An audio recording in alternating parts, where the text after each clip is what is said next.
So you guys been wanting me to change the theme song sound quality, but I'm gonna keep the same song. So here we go. This girl reviews movies, games, and books. Just how she plays them, and she does that. She does it with the cat.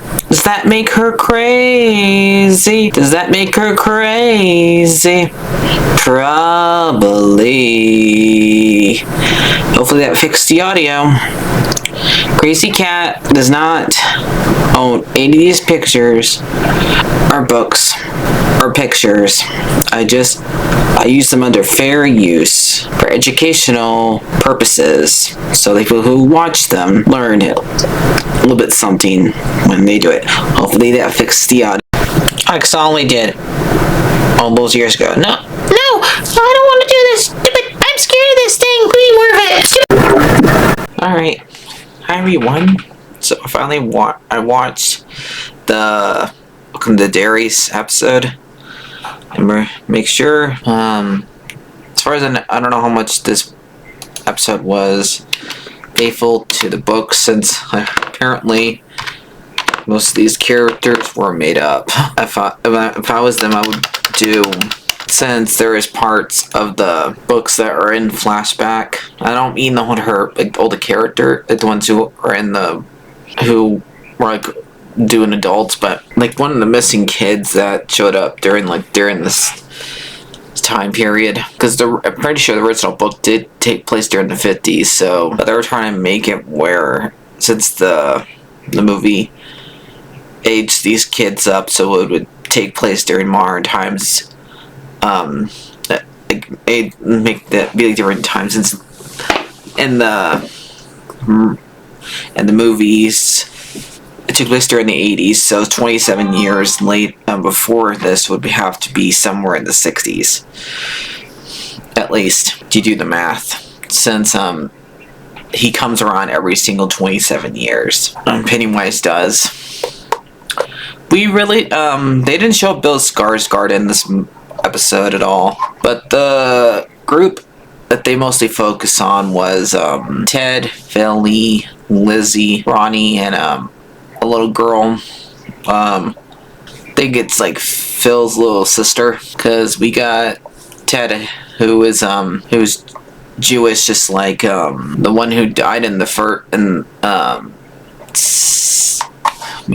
What's his name? Let me get the other kids up.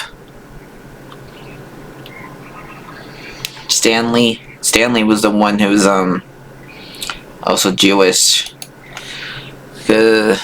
He if we do see like a Jewish like dinner, looks like there was speaking like I think Hebrew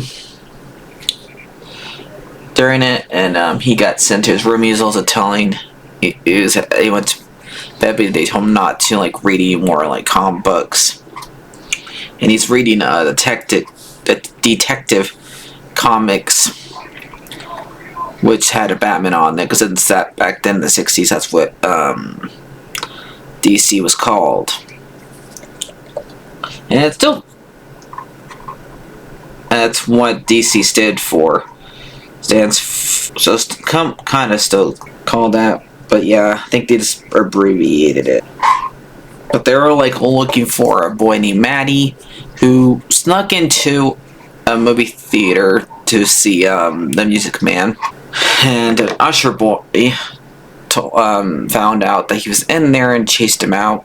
And we have a little girl, Ronnie, I think her name is, one who works at I guess the dad owns the theater or works there, and he helps her get a job there, and she works at the concession stand and help sell popcorn, sell tickets, that kind of stuff.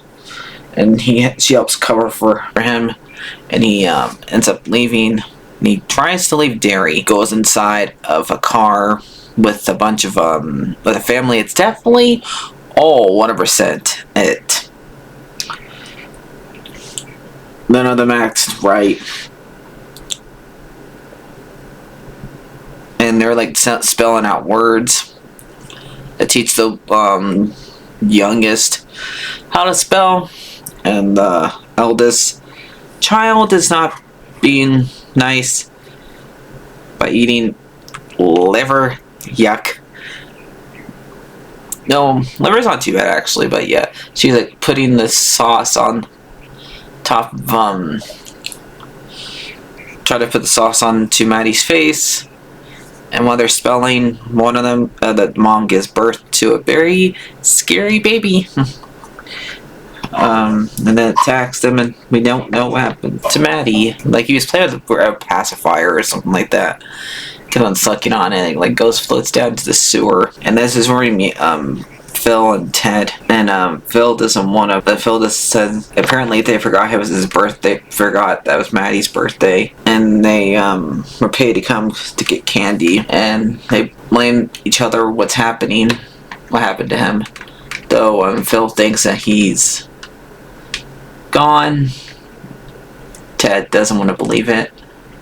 Lizzie hangs out with her friend, I think Peg, who keeps on telling her not to bring it up.